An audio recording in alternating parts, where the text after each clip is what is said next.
Bhojpur police अधीक्षक महोदय के निर्देशानुसार ये प्रेस ब्रीफिंग की जा रही है। भोजपुर पुलिस अधीक्षक महोदय के नेतृत्व में भोजपुर जिले में अपराधियों के खिलाफ लगातार कार्रवाई जारी है, जिसमें हत्या जैसे गंभीर मामले में भोजपुर पुलिस को कल एक बहुत ही बड़ी सफलता मिली है। मामला बहरनपुर थाने के अंतर्गत की है, जिसमें बहरनपुर गांव के एक शिवपूजन राय, जो कि करीब 60 से 65 वर्ष के बीच के उम्र के थे, उनकी हत्या गोली मारकर कर दी गई थी। सूचना मिलते ही इस पे जो पुलिस के वरीय पदाधिकारी है उनको सूचित किया गया और पिहिया सर्किल इंस्पेक्टर और बहरनपुर थाना और डीआईओ की टीम और एफएसएल की टीम तुरंत घटनास्थल पर रवाना हुई और वहां से पूछताछ किया गया, साक्ष्य इकट्ठा किए गए और पूछताछ के क्रम में जो कुछ क्लू मिला उसके आधार पर हमारी जो डीआईओ की टीम है तुरंत एक्टिव हो गई और जो मुख्य जिसमें आरोपित है, जिसने इस घटना को अंजाम दिया गया है, उसको करीब 6-7 घंटे के अंदर ही उसको पकड़ लिया गया बिहिया स्टेशन के पास से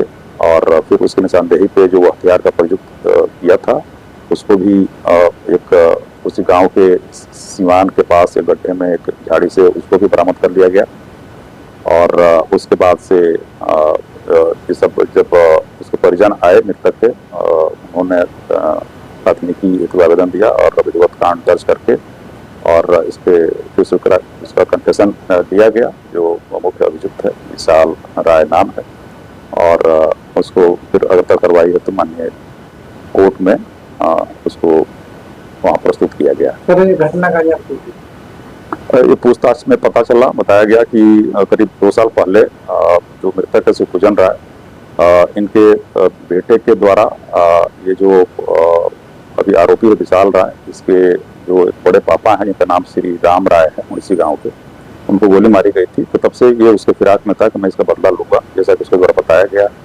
और शायद ये बदले की भावना से ये घटना बन जाती। क्या कर रहे हैं आप? हाँ, ये चूँकि एक बहुत ही गंभीर अपराध है, गोली मारकर और गांव में ही ये हत्या कर दी गई है और इस पे हमारी पूरी जो पुलिस टीम है भोजपुर पुलिस अधीक्षक महोदय के नेतृत्व में इसको बहुत गंभीरता से लिया है और इसमें हमारी पूरी कोशिश है कि इसको स्पीडी ट्रायल के तहत 1 से 2 महीने के अंदर इसकी सज़ा दिलवा दें। इसका सारे एफएसएल की टीम साक्ष्य इकट्ठा कर ली है। एफएसएल से रिपोर्ट जैसे ही आता है इसका सुपरविजन कर लिया जाएगा तुरंत और ससमय जो है इसका आरोप पत्र कोर्ट में दाखिल करके स्पीडी ट्रायल के तहत हमारी पूरी कोशिश है कि इसको सजा 1 महीने के अंदर दिला दें। इसका पहला अपराध था सर या फिर इससे पहले भी कुछ किया है? दोनों परिवारों के बीच में पहले से कुछ घटनाएं हुई हैं और कांड दर्ज है और जो मृतक है इनके भी लड़कों पे कुछ कांड पहले से दर्ज है और एक लड़का उनका जेल में भी बंद है एक पॉक्सो के मामले में। तो जो भी है, लेकिन ये बहुत ही गंभीर घटना है, गोली मारकर हत्या करना और इस पे एक मैसेज आएगा पूरे सोसाइटी को अगर हम लोग स्पीडी ट्रायल में इसको जल्दी सब सजा दिला पाते हैं। बीच गांव में हत्या की गई सर, गांव के लोग दहशत में हैं। हाँ, ये अभियुक्त के द्वारा कन्फेशन में बताया गया कि वो हत्या का अंजाम देने के बाद से जब वो आ रहा था, वो भागने की फिराक में था पटना और वो बिहिया रेलवे स्टेशन के पास से हमारी टीम लगी हुई थी, उसको ट्रेस करके उसको वहाँ से पकड़ लिया गया।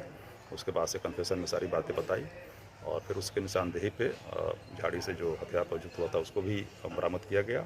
उसमें एक खोखा उसके बैरल में ही अटका हुआ था, उसका भी सब विधिवत जब्ती सूची बनाई गई है। उसके पास से एक मोबाइल भी बरामद हुआ, उसकी भी जब्ती सूची बनाई गई है।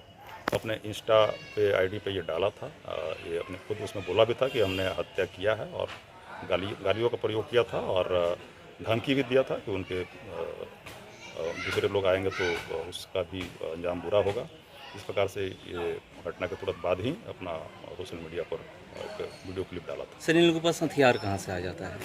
हथियार के बारे में पूछा गया तो बताया कि गांव का ही कोई एक लड़का का नाम बताया है। हम लोग उसकी भी छानबीन कर रहे हैं और उसका अगर इसमें संलिप्तता है तो उसके ऊपर भी विधिवत कार्रवाई की जाए। गांव में हत्या हुई सर, आज भी गांव के लोग दहशत में है कि जब गांव में हत्याएं होने लगी तो फिर कैसे? नहीं, बिल्कुल, ये तो बहुत ही एक गंभीर मामला है और हम लोगों ने तुरंत कार्रवाई करते उसको पकड़ भी लिया और इसमें सबके सहयोग की ज़रूरत है और आप सभी लोगों के सहयोग की ज़रूरत है। अपराधी हमारे आपके बीच में ही रहते हैं, बस सबका सहयोग होता है तो हम लोग तुरंत कार्रवाई करते हैं और फिर सज़ा दिलाते हैं ताकि एक डिटरेंस का मैसेज जाए समाज में और कोई भी अपराधी इस तरह की घटना को अंजाम देने से पहले 2 बार 3 बार सोचे। गांव वाले डरते हैं कुछ भी अगर कहीं भी घटना होती है तो बताने से कि ये अपराधी है, ये है, हाँ, ये गोली मारा है, उसके लिए क्या कहिएगा? इसके लिए हम यही कहेंगे कि इसमें हम सबका इसमें सहयोग जरूरी है। मैं देखता हूँ कई बार आता हूँ, महिलाएं बढ़ चढ़ के सामने आती हैं, वो बता देती हैं। मैं बोलता हूँ कि ठीक है, सबके सामने न बताएं, लेकिन जो सच्चाई है आके हमें गुप्त रूप से भी बता सकते हैं, थाने में हमको, एसपी साहब को, कहीं भी, ताकि हम लोग जल्द से जल्द अपराधी के पास पहुँच सकें और उसको पकड़ के सजा दिला सकें।